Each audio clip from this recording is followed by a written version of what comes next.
Don't blink, or you'll have missed the shortest electoral campaign of France's Fifth Republic. Will 19 days of canvassing have moved the needle since Emmanuel Macron's surprise dissolution of Parliament on the night of European elections? Not according to the polls. They suggest the president may regret getting what he wished for with his decision to clear the air and go to the polls. The far right's never been closer to power since the Nazi regime of Vichy. Reminder that an even shorter sprint starts Sunday night at 8 p.m. when the polls close on the first round.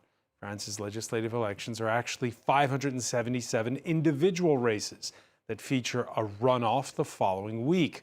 What alliances, what chances of an outright majority for Marine Le Pen's national rally? What message do citizens of the European Union's second largest economy really want to send for a national contest with worldwide consequences? Today in the France 24 debate, we're asking, what if the polls have got it right this time? And with us, running for re-election from President Macron's Renaissance Party, Member of Parliament Eleanor Carrois, whose French constituency includes the Caribbean and Latin America. Thanks for being with us. Thank you for inviting me. With us as well, he's mayor of the Paris suburb of Maisons-Laffitte, Jacques Millard, running for Parliament, not as a member of the National Rally, but under the alliance that the National Rally has. Let's say I'm standing on my own profile, and fortunately, they did not oppose me anyone. You're with Éric Ciotti's part of Les Républicains. I think things are moving on, you know, because in the streets people say, we are very glad to have you back. Okay, we'll talk about that in a moment as well. She's not running. Socialist Deputy Mayor of Paris, Municipal Councillor Olivia Polski. Thank you for joining us. Thank you. He's covering the penultimate night of campaigning from Paris's Place de la République. France 24's Clovis Casali is with us. We'll cross to you in a moment, Clovis. Your reactions on the hashtag F2 for debate.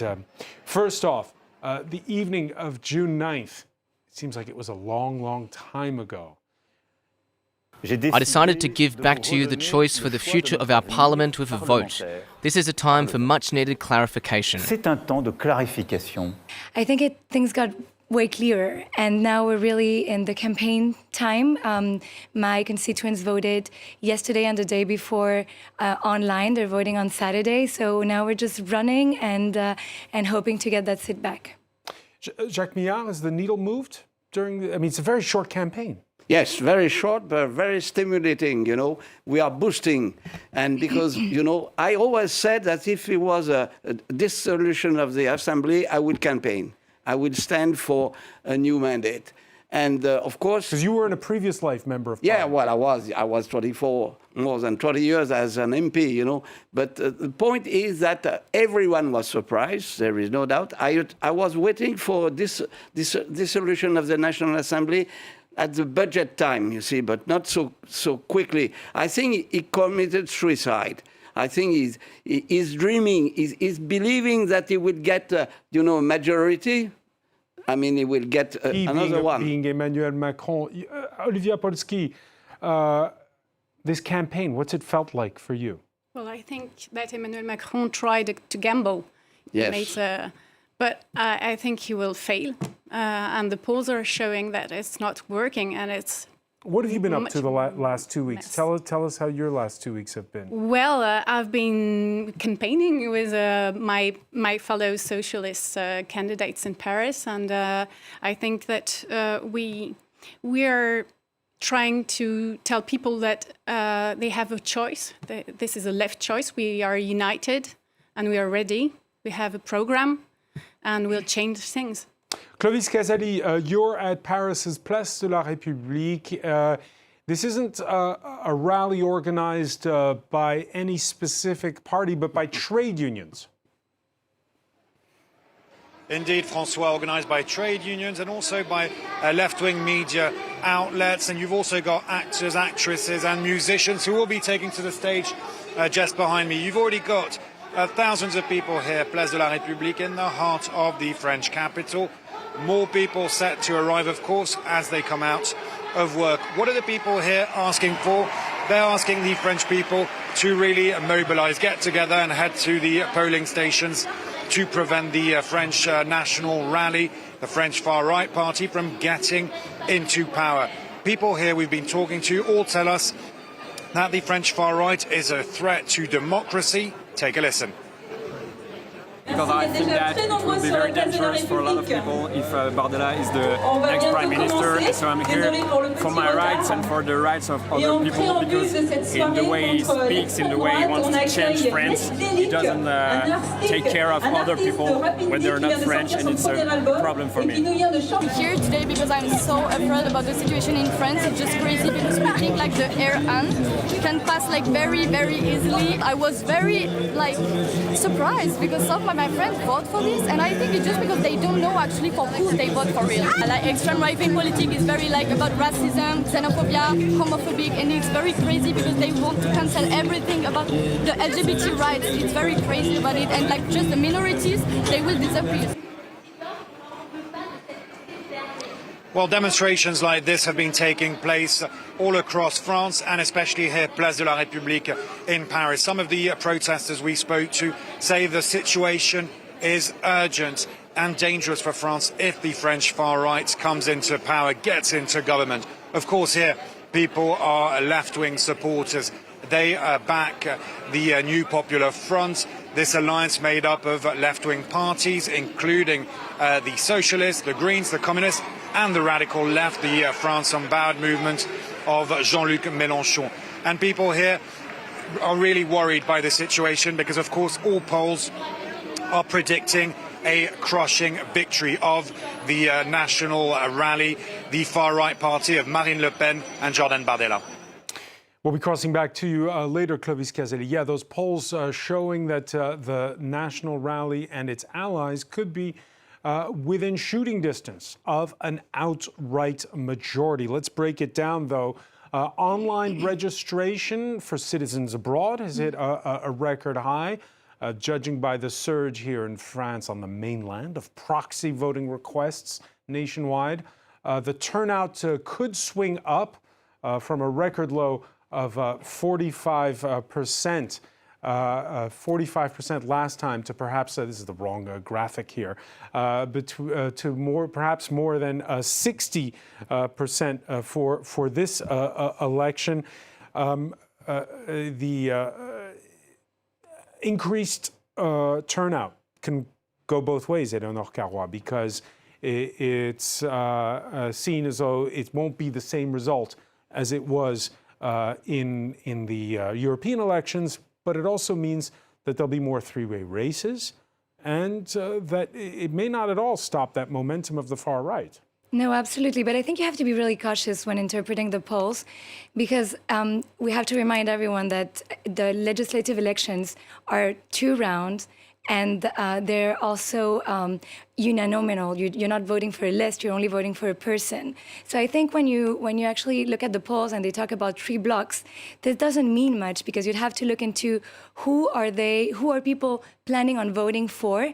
And within those 3 blocks, you have differences that are really relevant because what I'm really clear about is that once the election is passed, these blocks will no longer be the same because when you look at, for instance, the left, you have a very strange alliance of parties that were fighting each other very vehemently only a few weeks ago, and that now say that they agree on, blocking the far right. But when you look at the program, they still disagree on many things, such as, for instance, environmental issues, Europe, political foreign affairs issues. And when you look at the right, you see that there's also part of the Republicans that have gone with the far right, which also don't have a clear stand. So you see that it's very moving, and I think what we have to look into is a very more granular results. Who are French people planning on voting for in the different constituencies, and how will France look afterwards? Because there will be realliances, I'm sure of that. It's interesting, Olivier Posquet, because there's a second of these lead candidates debates taking place. First time around, it was a representative of the far-left France Unbowed party. For the second one, it's a socialist, the leader of the Socialist Party, who's going to be representing. Do you agree that actually this is just an alliance of convenience and that this will fall apart after July 8th and the... It's the second time. It's not the first time. The legislative before we were united too. And I think that's what the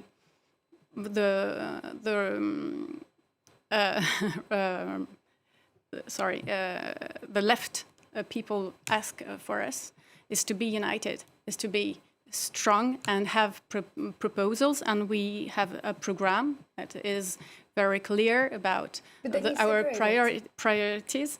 Sorry, but then it really blowed apart, and that's really striking. This is a left. We all have our differences, and that's what We know. interesting. No, what? The rights too. Yeah, and Sometimes. I think Actually, you said at the outset, Jacques Mial, that you're not a member of the National Rally, that you're No, that you're but I your can own tell man. you one thing. Does that mean that you're gonna? Does that mean that if Look at the elected, Republicans. you would sit with Les Républicains, or would you sit with the far right? Would you? This is something which is very important. I will. Is it the see same problem on I your will side of the see it- aisle? Yes, but I will see it as a Republican, but of course I will sit near the alliance that Ciotti has undescribed. All I know is that there Are will you be a comfortable with reshuffle. him sitting There will next be, to the leader, Let me finish. the former leader of Les Républicains? Are you comfortable sitting next to Yeah, Marine Le no, Pen? but don't worry. There will be a reshuffling of the majority and the political scene in France after this election. We won't find anything that we had before. There will be a new reshuffling on the left as well as on the right. And I believe that the choice of Ciotti will be the future, you know. The question could be put to you as well, Eleonore Carrois, because Emmanuel Macron's party is made up of people whose DNA comes from the center-right, others who come from the Socialist Party. Yeah.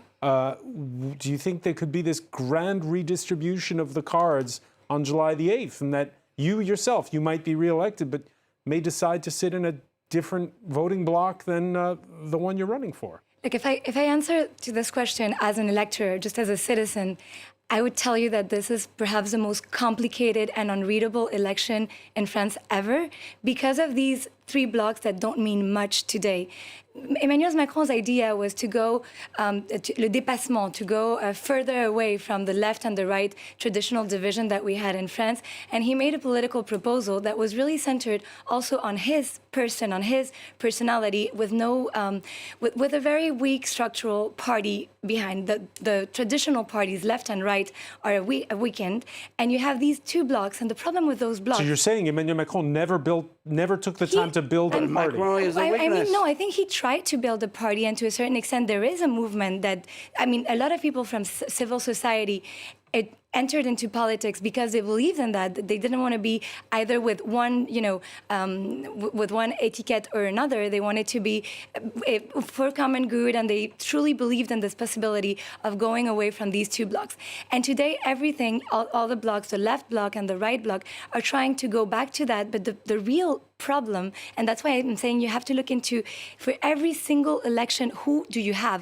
Who's the candidate that is representing? Is that the left bloc today is dominated, and I'm sorry to say it, by Jean-Luc Mélenchon's LFIs, which is not what I believe the majority of the left people want to vote for. And then the right bloc is now completely also dominated by far-right ideas, which I believe the traditional Republican right in France does not agree to those ideas. So that's why I'm thinking that there's going to be a real reshuffling, and that's why my message to voters that are wondering what's happening and what will happen next is vote for responsible candidates. I can understand that you are in a weakness, that's all. No, I'm not. Of course. I'm not even talking about myself. You forget, you see, you're always attacking. No, let me say just one thing. French Macron is rejected. Full stop. But that's not. He's not standing, and he's not This running is not a question. for This his is not a candidate. question. Well, it is the you have been going with him, and you will have to be responsible for the state of France of today. Full stop. Look, the people, the election, the French don't want of you anymore. Look, I think that the aggressivity of both blocs, the fact that politics have turned into a very polarized debate, is what make people go away from traditional parties. Olivia and I think Polsky. that's what has weakened. Let me bring in Olivia Polsky on this. Today, Olivia Polsky, are we about to return to the blocks we had before 2017, or is France about to embark on a very different experiment with a Jordan Bardella, a far-right prime minister. It's going to be different, but I'm sure that Macronism without Macron is nothing. It has no existence. This is true. So One at a when time. Macron won't be elected anymore, and then they will disappear. And so we have to build something else after that. So, I mean, the future is on the, I believe that the future is on the left side. And That's what the polls say, though. well, we're not that far. And I think that the polls have always, these years, underestimated the left. François, I am pretty sure that we will go back a new dilemma or a new challenge between the right and the left. I'm pretty sure that the left will come back. And But we you are said at the standing... outset of this conversation you're a Republican. This Yes. isn't the right versus the left anymore. This is the far right. No. I'm pretty We're sure talking that about. it will come back because there is something. As it has been said, Macron's finished. He's out of the game. But it will come, and we are in a new, let's say, schedule for the right with Bardella. This is true. With, of course, people like me standing Republican, but as an ally and standing firmly on our position. So you're happy with Jordan Bardella becoming prime minister? Well, wait and see. There is no, I am not gambling about that. You know, he will have face difficulties because the situation is awful, but I'm pretty sure that we will come back one day, right and left, and no more Macron. And what about the extremes? Pardon? And what about No, the far right? don't speak of extreme again. This is gambling. This is absolutely, bluff. I'm sorry, I mean, it's not. no, I'm pretty sure. Look at what they proposed. When you said at the beginning, when you opposed mentioned French people. that the right was coming back the first time after, what happened during the war, I mean, don't be ridiculous. Don't be Look at how ridiculous. aggressive you are.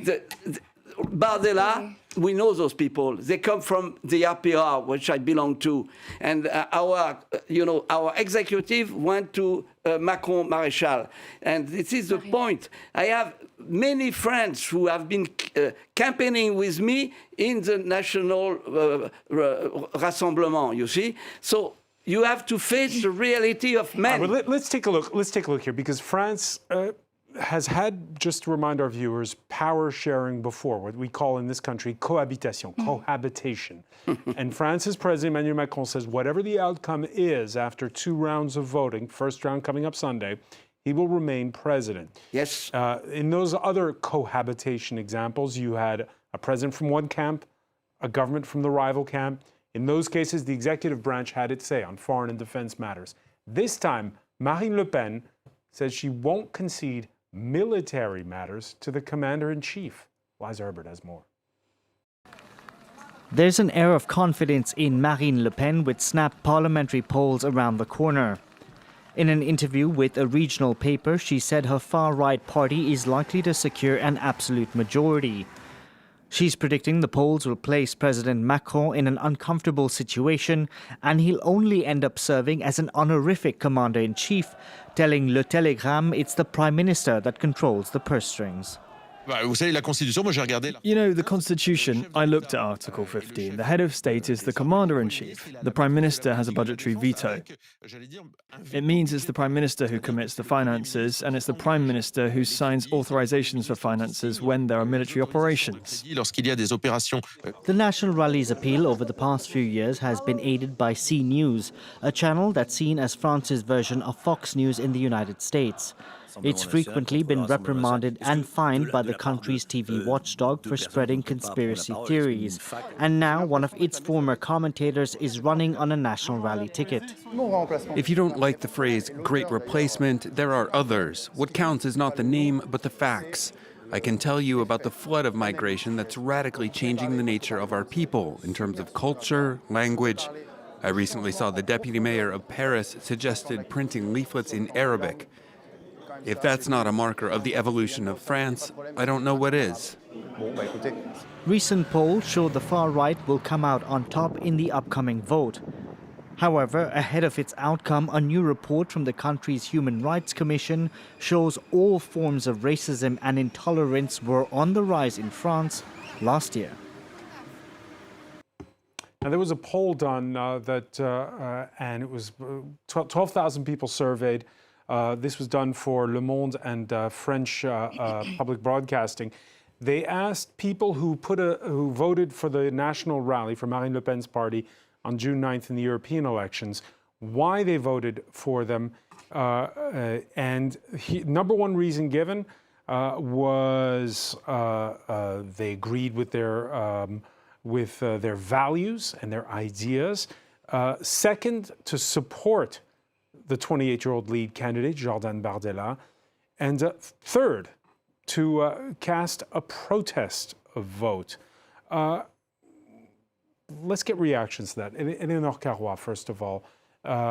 There is this momentum for the national rally, for the far right. And you see also some of the issues that have been coming up the most, particularly things like fear of immigration. Is it a momentum that you can't stop anymore? What I see when I look at these numbers is that there is some adherence to their values and their project. But when you look at their project and their values, you see that it's constantly changing, and that the party, the Rassemblement National, adapts to the wind. Like, for instance, for a long time, they were for Frexit. When they understood that Brexit was not perhaps a good idea for Britain, they suddenly said, well, we've never said that. For a long time also, they opposed to binational. The vice president of the country, of the party, said, I don't want binationals with the countries that are outside of Europe. And then he went backwards. Dual citizenship, exactly. And immediately went backwards. But then Jordan Bardella himself said, well, not in strategic positions. I find this extremely offensive. I am a binational, and I am a French politician, and I don't understand why I wouldn't be able to be in positions that are, quote unquote, sensitive. So I think their ideas are not perceived as what they are, because they keep hiding themselves. And for being with them for the past 2 years in the Assemblée Nationale, I can tell you that they went up for being quiet, but because every time they actually expressed their position, you saw the xenophobia and the racism coming up. And this is what we actually need to put into the debate. Why has there been this rise in the far right? I think that people want change. They want a better life, they want hope, and they want to have a better, that's in the polls too, they want a better buying power and security than they have now. So they want change, and this is expression of a change willing. And I think that we can offer, we, the left, a path that is different the far right. The far right, it has been said, is the xenophobia, is the anti-Semitism too, and it's the homophobia too, and they reject all the minorities. When you see all over Europe, where when the far right passed, the minorities are all the rights of the minorities are all blown up. So I think we should fight. We should mobilize on this election because it's very important. But we have to have a positive message for a better life, and we want to offer the hope. Jacques Millard, the far right, which says it wants to end birthright, citizenship for those born on French soil, something that the Vichy government did not go on back on. This is pure rubbish with the accusation. In many cases in France today, in special services, you don't have binationals first. And never forget that in many other countries, in the United States, for instance, binationals or those who are not born in America will not be able to campaign in few states. That's the point. Secondly, when you speak of this awful Rassemblement National that will expel people or things like that, no. The point is that we had since 1867, the droit du sol, the soils, when you're born, what it is. It was to make soldiers. That's Napoleon III who imposed those who were born in France, they will be engaged as soldiers to make war. This is the point. And when we kept double soil nationality with the Algerian government. You know what the Algerian government told us? You are making French against the will of those people. Let me turn now to Clovis Cazaly, who's at that rally at Place de la République. On this campaign, going beyond what's in that square in Paris, what you have seen during these 19 days, what's been the number one issue? Has it been this issue of identity and immigration? Has it been spending power? What's been coming up the most? I think it clearly is the purchasing power of the French people, the feeling, not here in Paris, because bear in mind in Paris, only 8% of the people voted for the National Rally in the last European elections, as opposed to over 30% in the rest of France. But over the French territory, a lot of people are suffering, are struggling to pay their bills, are struggling to give a bright future to their children. And when you have a situation where you feel that your children aren't going to have the same chances and the same life that you had, then it becomes a real problem. And Francois, I followed the National Rally and Jordan Bardella a lot over the last few days, and it's very interesting to see their strategy. They're not campaigning across the country. They know they're in a strong position. They are only, Jordan Bardella is only giving interviews to journalists, going on various TV channels, and of course broadcasting his message. But he's not taking any risk in this campaign, not holding any public meeting, because he knows there's too much at stake here. He doesn't want to have a counter demo, or he's trying to minimize risks, I have to say. And for the past 10 years or so, I've been following Marine Le Pen, the Front National, National Front, that then became the National Rally. And we've clearly seen a change of strategy. She's been trying to change her image, change the party's image, soften her message on many levels, and create this union of the right wing. And she's succeeded now with Éric Ciotti. It's sweet victory for Marine Le Pen, regardless of the result. Of course she wants to get in government with Jordan Bardella. Of course she's dreaming of becoming the next French president in 2027. But she's succeeded with Éric Ciotti joining her. She's succeeded in creating this big alliance, this big right-wing bloc. But let's be honest, this right-wing bloc is towards the far right, and she's the boss, really. She's the one who is the one calling the shots, even though Jordan Bardella is the lead candidate for the party, the one who would become prime minister should they reach that magic number of 289 seats in the next parliament. Bardella, who's called in the Financial Times for a Margaret Thatcher-style rebate on France's contribution to the European Union budget, coinciding with an EU summit that's taking place as we speak. There, it's perhaps a weakened French president who faces the prospect of sharing power with the far right, or else a hung parliament. Earlier this week, in a podcast interview, Emmanuel Macron warned of civil war if the extremes win, as he put it. If we take your reasoning to its logical conclusion, either the country explodes or a civil war breaks out. And that's where I disagree with both extremes and those who follow them.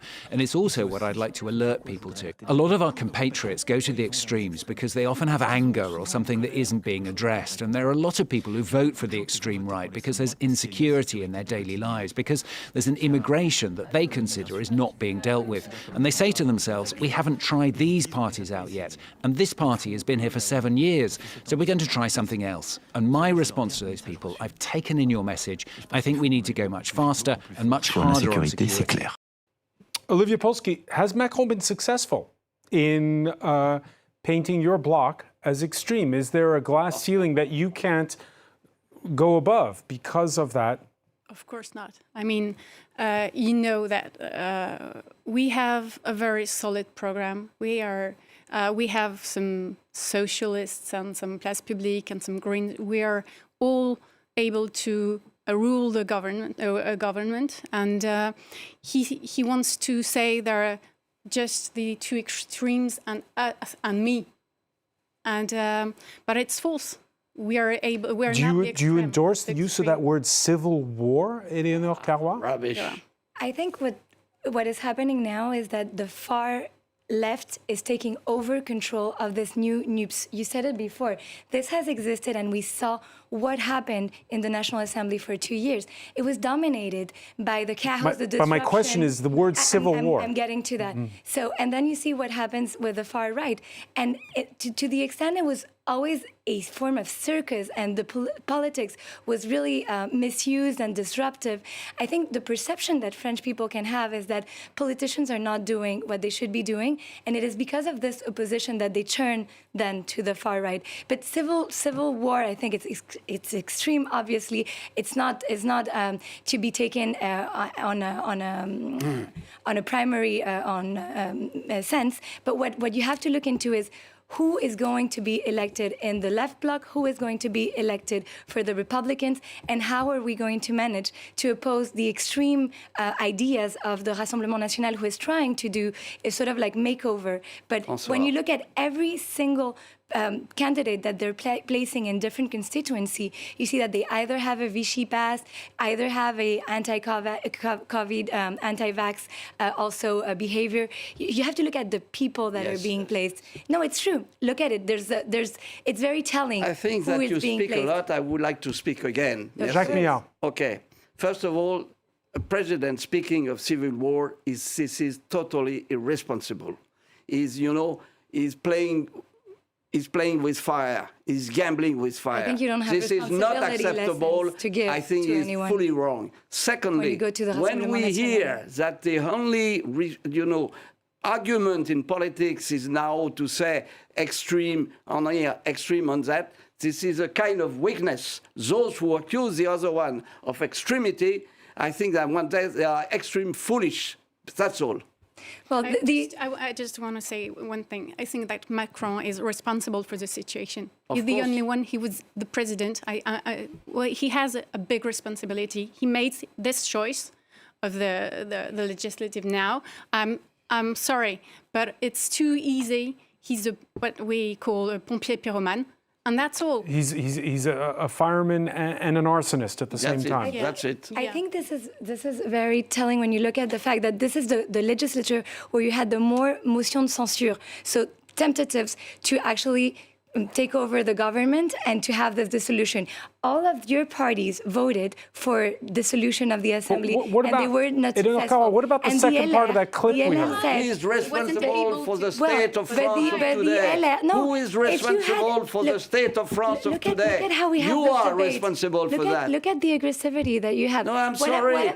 Don't try to say to one at a time. One at a time. One at a time. No, I'm being completely honest, and I'm looking at the way you express yourself, and it reminds me of the National Assembly and at the oppositions that were not constructive. Every time they were constructive, The opposition is not the government. If you stop, maybe I can make an idea. I'm sorry, but with the retreats reform, like an example. The reform of the pension reform. Look, for instance, at every single the trade unions that we tried voted. something. You always refused anything. It's not true. No, It's not true. but Look, well, for instance, even what the we did CFDT You put tried France something. in a deadlock situation. I think today what is happening in this campaign is that everyone is saying you're responsible for the rise of the extreme right, and this is what parties keep doing. It's your responsibility. It's your responsibility. I think we have to fight those ideas because they're But extremely you heard the second part of Emmanuel Macron's clip. He says, first he talked about civil war, and then in the second part of the clip, he talks about how, well, we have to be tougher on crime and immigration. What he's saying is we have to address people's problems. Is he sending dog whistle messages to those that you're... I give you an advice for your president. Shush. He must be quiet. Are you telling me to shut up? He should not speak anymore. No, he's talking about Macron. Oh, sorry. I thought you were Not saying to to you, me. not No, to you. because that was very rude. Yeah, but I say, more Macron speaks, the more he creates, I think wrong. One quote, I think French people don't want to see this kind of politics. They deserve better. They deserve responsible leaders. You mean they deserve better than Macron? They deserve better than this kind of debate. They deserve to talk about topics. They deserve to see what they're going to be voting. Finished. Look, you can The continue. stakes in any case are high. They are high, and I think the debate should be higher. The debate should be about ideas. When you see a blog that has different ideas on everything and that is regrouping just to oppose another party, when you see la droite de gouvernement that now goes with the Rassemblement National, this to me was a real shock. And this, I don't think, is what French people want to see. Olivia Polsky, let's talk for a moment. Let's talk for a moment about the left, which big press conference last Friday. announcing that how they would finance a 12% hike in the minimum wage. And others are saying, no, this is unrealistic. What does this left have in common? At first, we have to analyze why we are here. We are here because the people have difficulties to pay their bills. The journalist talked about it. We are in that situation because some people cannot have a decent housing, and many people are in a poor situation, and that's why today they have the sort of rage. So we have to find and propose things that is at the right level. And so we are having some proposals that is on the health issue, the health issues, the education issues, the housing issues at first. We have priorities to respond to the need, the problem of the French people. We can talk about Macron, the right, the far right. The problem is to answer the French people problems.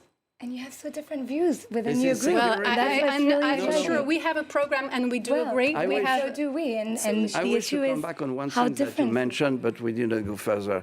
Cohabitation. It doesn't work the way that the chief of the army, the president, and the prime minister, Article 20. I experienced that, and I talk with Balladur, and in fact, it doesn't go that the president say, I want this, and the prime minister, they discuss. But on national security issues, they did speak across the aisle. Will that be the case if it's Marine Le Pen as a party in government? They talk, there is a dialogue. And I can assure you that Mitterrand wanted that Balladur would send troops in Cagliari, and the prime minister said no. And the president did not succeed. But at the end of the day, they settled their scores. At the end of the day, the example you give, they settled their scores behind closed doors. No, but they speak. What will happen this time? Will this time be different? They will do the same thing. Because in fact, you cannot, in such arguments, in such a situation, the president cannot decide of everything. Because the government is also responsible for defense. There's one possibility, which is the far right wins. There's another possibility, which is a hung parliament. And the president can't dissolve a second time. What happens then? Deadlock. Well, it can be ungovernable for 1 year. Then after he can dissolute too, after 1 year. It goes back to my previous point. None of the blocs, neither of the blocs really matter. What matters is the people and how responsible or not they are. And that's my message to French people voting, is that who are you voting for and are they able to make compromises? And we did. For 2 years, it was tough at the National Assembly, but we did. We voted different things, different laws that were proposed by different groups, not by the Rassemblement National, never, but by other groups that were responsible. And so this is the point. And you know how we anticipated it? We didn't put any candidates in the constituencies where we were sure that if there had been two Republicans, the far right would have passed. And I think that is a responsible behavior. It is true. It is true. I have many examples. I have many examples. Dear Carol, my name is not Carol. To succeed, first you ask me to show and then you mistake my name. That's of course the Rassemblement and the Republican win this election, and then we will have a government which will be able to govern. Fortunately, I think what's incredible is that we don't speak about French people and French problems. We're just talking about ourselves. Come on.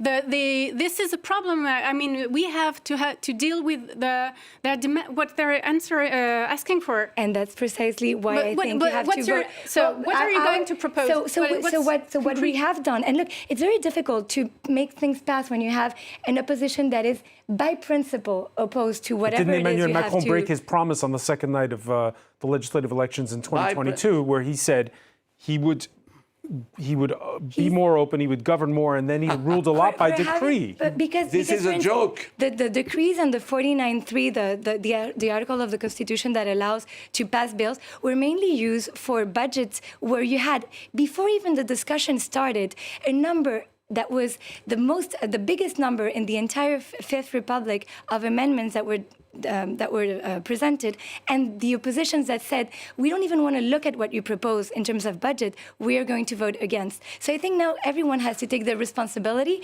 We're in a new configuration. The point is that the Fifth Republic, stop interrupting me. You have no success to send a new majority in the National Assembly. Yeah, I'm just saying, this is your fault. I would be very happy. Please, I would be please, well, you interrupted we have me heard you. Can you just listen one time? Merci. Thank you. You know what I know is that, in fact, no. You have been talking a lot, so please listen once. Merci. I think that, in fact, this situation, you are responsible for it. And what I hope is that we will have a full majority on the right so that we can govern. Let me go around the room once because we're running short on time. Between the two rounds of the presidential election, if there are candidates from the left, will you call to vote for them? Absolutely. If they're Republicans in their essence, if they're not extremists, of course I would. And it would be the same for so also if it's from for the France right, Unbowed? For the right, for the Republicans, right, that haven't made any agreement with the Rassemblement National and dirty their name. Jacques Millard, three-way races? Pardon? If there are three-way races, what will you call for? Wait and see. I never decide on hypotheses. Olivia Polski? I have 25 years of militantism against anti-Semitism, racism, against the far right. So you cannot accuse the right to be anti-Semitic. Against the far right everywhere. That's all. That's our enemies. And that's quite clear. And you are speaking of enemies. This is very grave. One more day of campaigning to go. Is my opponent. One more day of campaigning to go before the first round of the legislative elections. There'll be a runoff 7 days after that. Jacques Millard, I want to thank you. I want to thank you as well Olivia Polski, Eleanor Carrois. Thank you for being with us here in the France 24 debate. Vous restez un instant qu'on se fasse une photo.